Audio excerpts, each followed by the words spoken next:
چچا کو غصہ آیا، اتنا مارا، جتنا زور تھا وہ سارا زور لگا کے ان کو خوب مارا۔ لیکن حضرت عبداللہ نے کہا آپ مارتے مارتے تھک جائیں گے، لیکن میں نے جس چہرے کی زیارت کر لی ہے، جس دولت کو اپنے سینے میں میں نے جمع کر لیا ہے، ساری کائنات میں اس جیسی دولت کوئی نہیں ہے۔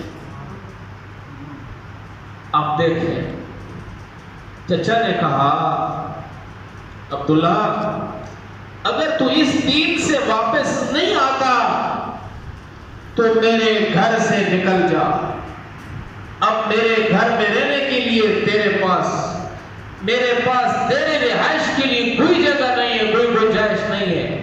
مارنے کے بعد گھر سے نکالا۔ آپ دیکھیں کوئی سہارا نہیں ہے سوائے خدا کے۔ اب عبداللہ اٹھتے ہیں، جب اٹھے چچا نے کہا عبداللہ رک جاؤ، تیرے جسم میں جو کپڑے ہیں یہ بھی میرے اتار۔ کیا وقت ہوگا، کیسا ایمان ان لوگوں کا تھا، کیسا عشق مصطفیٰ ان لوگوں کا تھا، کیسا ایمان ان کے دلوں میں بھرا ہوا تھا۔ اب چچا کہنے لگا تیرے تن میں جو کپڑے ہیں یہ کپڑے بھی میرے ہیں، یہ کپڑے بھی اتار کر دو۔ حضرت عبداللہ کے تن سے کپڑے اتار لیے گئے۔ اب آپ دیکھو کائنات پہ کتنا رشک آیا ہے، ہم پر ایسی آزمائش کبھی آئی ہے؟ آپ دیکھیں کیسا ایمان ہے۔ کپڑے اتار لیے، چچا لے لو۔ اب اس معصومیت جسم کے ساتھ جب حضرت عبداللہ پیش اللہ کے نبی کے پاس پہنچے، جبرائیل پہلے آ گئے۔ کتنے خوش نصیب تھے کہ میرے آقا نے چادر اتاری، عبداللہ کے سب کو ڈھانپ لو۔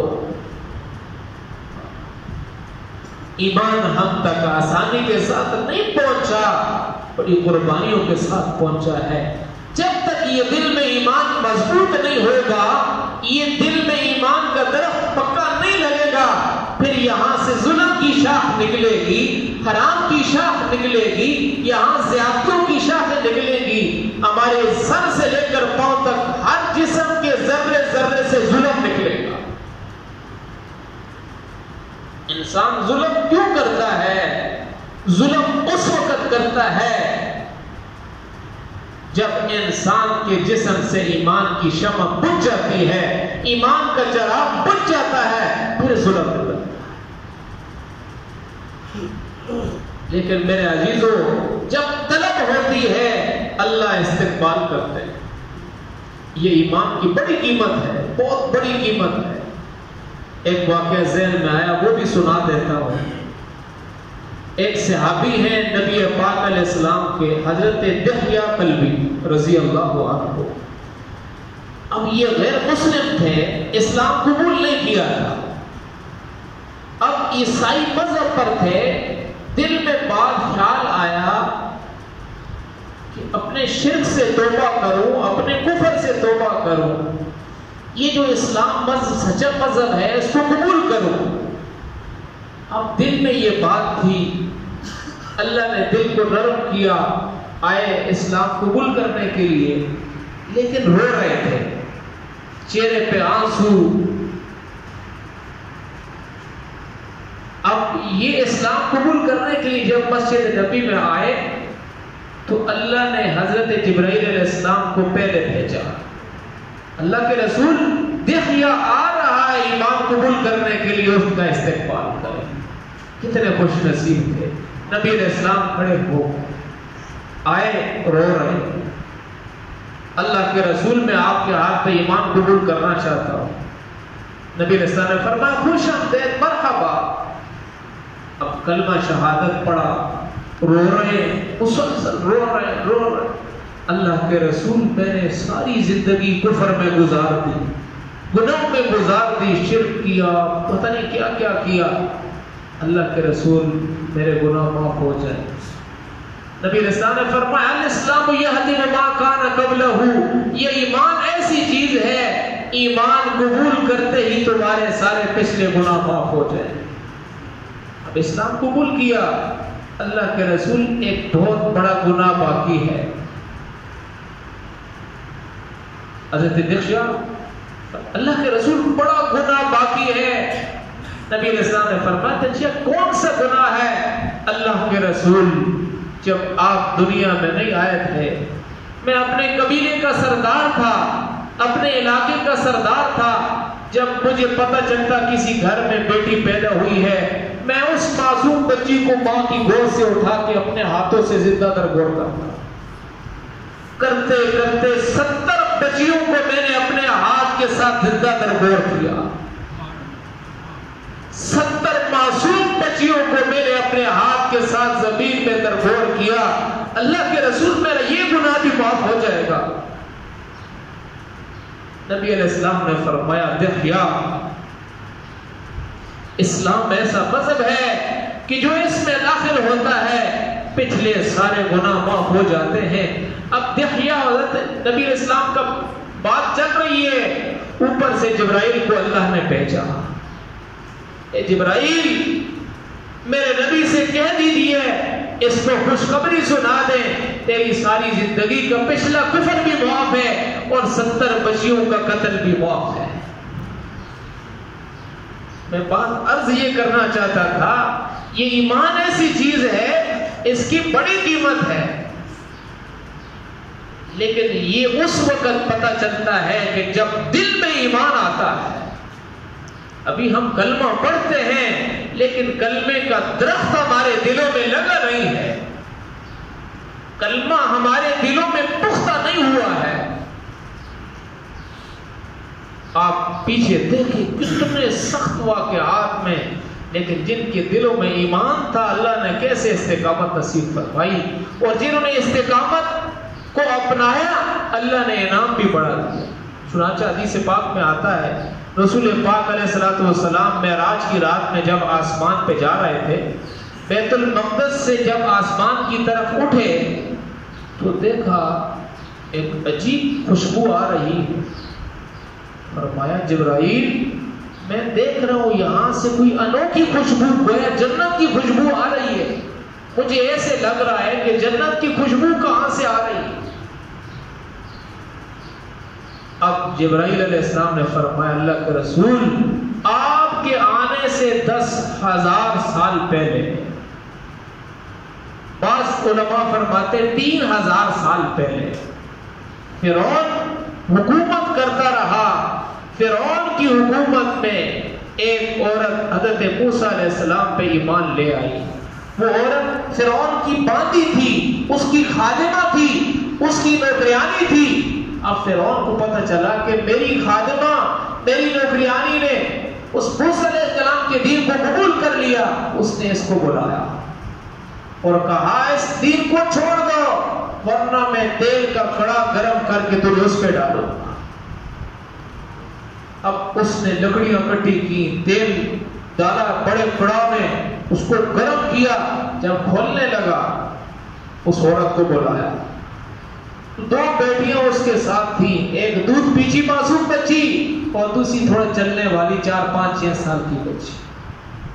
اب اس بدبخت نے اس بڑی بچی کو پکڑا اور اس تیل کے کڑا میں ڈال دیا۔ آپ چشمے تصور میں جائیں، اپنے تصور میں گھوم کر دیکھیں کہ کیا عالم ہوگا۔ فرعون بدبخت اس معصوم بچی کو پکڑ کے تیل کے کڑا میں ڈالتا ہے، وہ عورت اپنے دل پہ ہاتھ رکھتی ہے میں اسلام کو نہیں چھوڑ سکتی۔ پھر اس نے دوسری بچی کو پکڑا جسے پتہ بھی نہیں ہے میرے ساتھ کیا ہونے والا، اس کو بھی تیل کے کڑا میں ڈالا اور کہا اب بھی پھر جا ورنہ تیرے ساتھ بھی یہ ہوگا۔ اس عورت نے کہا یہ تو ایک جان ہے، ساری جانیں قربان ہیں۔ پھر اس فرعون سے کہنے لگی میری ایک آخری خواہش ہے کہ جب تم مجھے جلا دو گے، مجھے اور میری بیٹیوں کی جو ہڈیاں ہوگی سب کو ایک جگہ دفن کر۔ فرعون نے کہا ایسے کریں گے۔ اب جب اللہ کے نبی 20,000 سال کے بعد اس جگہ سے گزرے تو جبرائیل نے فرمایا اللہ کے رسول وہ عورت اور اس کی بچیوں کی جو ہڈیاں ہیں جس وقت سے زمین میں ان کو رکھا گیا اس وقت سے لے کر آج تک یہ خوشبو آ رہی ہے. یہ ایمان ہے. جب دل میں آتا ہے تو ایسے آتا ہے. اور ہمارا ایمان کیسا ہے؟ چلو جی بچہ ہے اس کو سونے تو نماز کا ٹائم ہے گرمی ہے بعد میں پڑھ لے. اور وہاں دیکھو اپنی معصوم بچیاں گرمی میں تپش برداشت نہیں کی جا سکتی. سردی بہت ہے بیٹا ہے سونے دو. گرمی بہت ہے مسجد میں جائے گا گرمی لگے گی. مسجد میں جائے گا کرونا کا مرض لگ جائے گا. بچے کو گھر میں پڑھاؤ. یہاں آؤ کھولو تاریخ کو. یہ بھی مسلمان ماں ہے یہ بھی مومن ماں ہے کہ اپنی آنکھوں کے سامنے اپنی بچیوں کو جلتا ہوا دیکھ رہی ہے پھر بھی کہتی ہے میں خود جل جاؤں گی میری بچیاں جل جائیں گی لیکن ایمان کو نہیں چھوڑو. اتنا ہی بات تو پیدا کرو. جو ایمان مجھے اور آپ کو بستر سے اٹھا کے مسجد میں نہیں لاتا وہ قبر کی تاریکیوں میں کیسے کام آئے گا؟ جو مومن جو مسلمان جو ایمان کسی کو جھوٹ سے نہیں روک سکتا ظلم سے نہیں روک سکتا کسی کے اوپر زیادتی کرنے سے نہیں روک سکتا تو قبر میں کیا کام دے؟ ایمان کو بیدار کرو. اپنے ایمان کو پکا کرو. سب سے پہلی چیز شہادت اللہ الہ الا اللہ. اب دیکھو وہ ہستیاں حدیث پاک سناتا ہوں.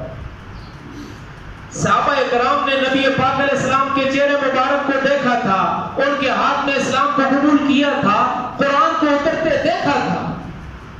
سب سے اونچی بات کہ ان کے ایمان کی گواہی کس نے دی ہے؟ اللہ نے دی ہے. قرآن میں بھیجا بار بار دی ہے. اس کے باوجود صحابہ کہتے تھے آؤ ایمان کو تازہ کریں آؤ ایمان کو سیکھیں. کیوں کہتے تھے؟